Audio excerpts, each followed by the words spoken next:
kumudugiriza ikiganza ukamubwira ngo ndagushima Mana, mubwira ngo warakoze Yesu, mubwira ngo warakoze Mwami w'abantu, mubwira ngo ndagushimiye Yesu, wowe neza, wowe wisakaye ubwiza n'icubahiro, ushobora kubivuga udugije ikiganza ukamushyira hejuru, komera amashyi Mana. Haleluya, haleluya, warakoze Mwami w'abami, turakuzamura icubahiro, ugira neza Mana. Haleluya, haleluya, uhoraho nuwo gushimwa ibihe byose. Hari igihe Imana idukorera ibikomeye, hari aho Imana yagukuye. Ubu turi mu kwezi kwa11 turakurangije, tugiye mu kwezi kwa12.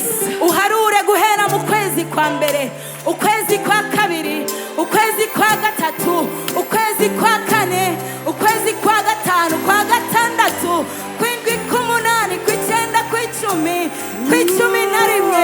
Umudugirize ikiganza umubwire ngo warakoze Mwami, warakoze Mwami.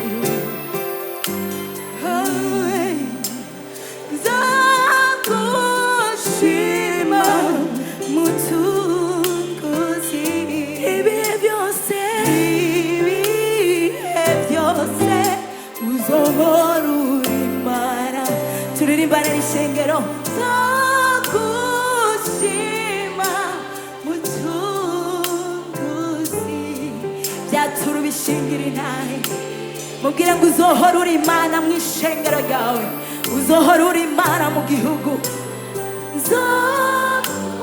Nzogushima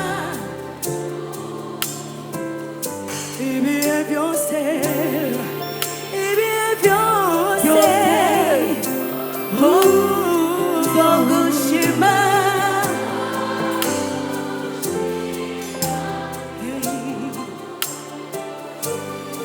Imana igira neza, irabereye amashimwe, ibereye icubahiro, ibereye ikuzo, ibereye gutaza.